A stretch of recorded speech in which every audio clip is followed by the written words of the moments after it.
semuanya, perkenalkan nama saya Reza Wahyuapita dengan NPM 244111085 dari kelas MNJ 24C Universitas Teknokrat Indonesia.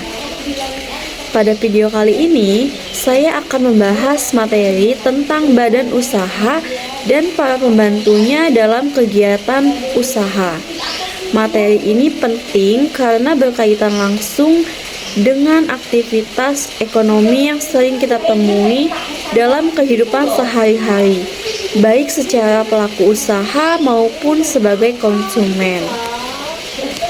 Nah, pertama-tama kita memahami apa itu badan usaha. Secara sederhana, badan usaha adalah suatu organisasi atau lembaga yang dibentuk oleh seseorang atau sekelompok orang dengan tujuan untuk melakukan kegiatan produksi, distribusi, atau jasa guna memperoleh keuntungan. Jadi, setiap usaha yang dijalankan secara terorganisir memiliki tujuan ekonomi dan menghasilkan barang atau jasa, bisa disebut sebagai badan usaha. Contohnya seperti toko, pabrik, restoran, bank, hingga perusahaan besar yang kita kenal sehari-hari. Badan usaha memiliki peran yang sangat penting dalam perekonomian. Selain bertujuan untuk mendapatkan keuntungan, badan usaha juga berfungsi sebagai penyedia lapangan pekerjaan, penggerak kegiatan ekonomi, serta penyedia barang dan jasa yang dibutuhkan oleh masyarakat. Tanpa adanya badan usaha, roda perekonomian tentu tidak akan berjalan dengan baik. Lalu selanjutnya, badan usaha dapat dibedakan menjadi beberapa jenis berdasarkan kepemilikan modalnya. Yang pertama adalah badan usaha milik perseorangan, yaitu badan usaha yang dimiliki dan dikelola oleh satu orang saja. Contohnya seperti warung makan, toko kelontong, atau usaha kecil rumahan. Kelebihan dari usaha ini adalah pengelolaannya yang sederhana dan keputusan bisa diambil dengan cepat.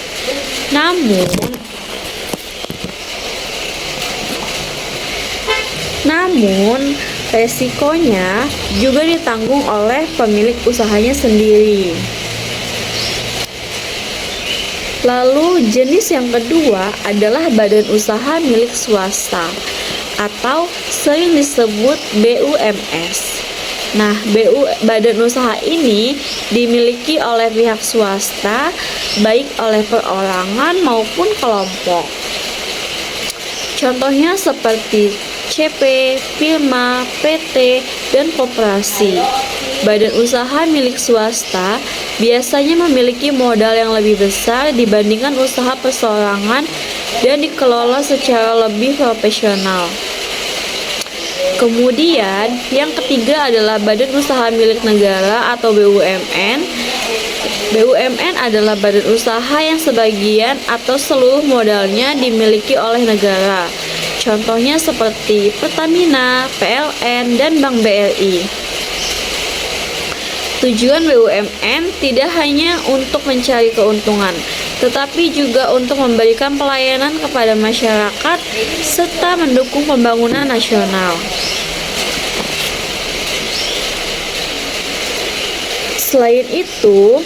Selain berdasarkan kepemilikan, badan usaha juga dapat dibedakan berdasarkan bentuk hukumnya. Misalnya firma, yang merupakan badan usaha yang didirikan oleh dua orang atau lebih dengan tanggung jawab bersama. Lalu ada CP atau Komandite Vennootschap yang terdiri dari sekutu aktif dan sekutu pasif. Selanjutnya ada perseroan terbatas atau biasa kita sebut PT, yang modalnya terbagi dalam bentuk saham dan tanggung jawab pemiliknya terbatas pada modal yang disetor. Setelah memahami badan usaha, kita masuk ke pembahasan berikutnya. yaitu pembantu dalam kegiatan usaha.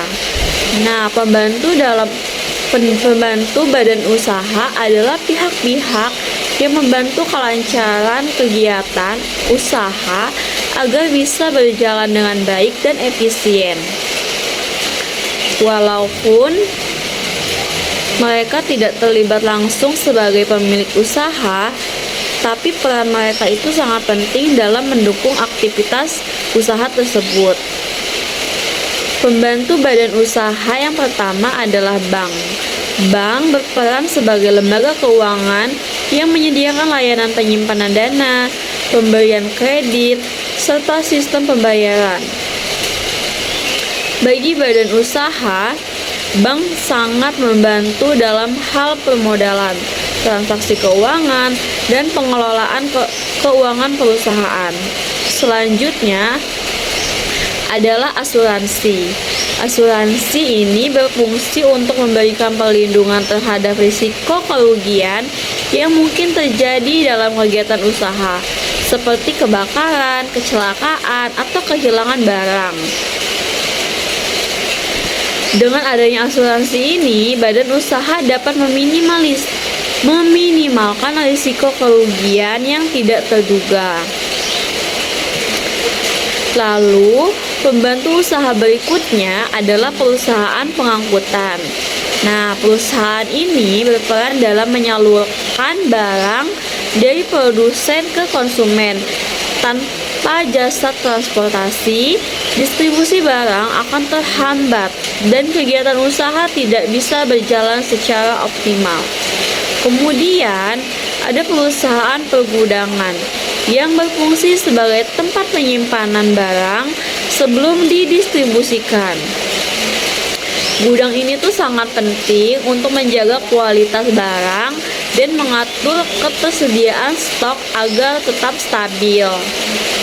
Selain itu, ada juga tuh perantara perdagangan seperti yang kita ketahui itu agen, distributor, dan makelar.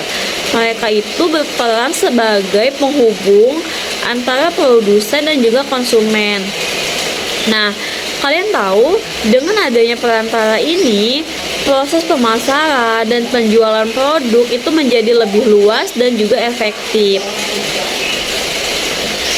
Selanjutnya, pembantu kegiatan usaha lainnya adalah lembaga promosi dan juga periklanan. Lembaga ini membantu badan usaha dalam memperkenalkan produk atau jasa kepada masyarakat melalui berbagai media. Promosi yang baik akan meningkatkan minat konsumen dan juga membantu meningkatkan penjualan. Dari penjelasan tadi, dapat kita simpulkan bahwa badan usaha dan para pembantunya memiliki hubungan yang saling berkaitan. Badan usaha tidak dapat berjalan sendiri tanpa dukungan dari berbagai pihak pendukung. Sebaliknya, para pembantu usaha juga membutuhkan keberadaan badan usaha agar layanan mereka dapat dimanfaatkan secara maksimal.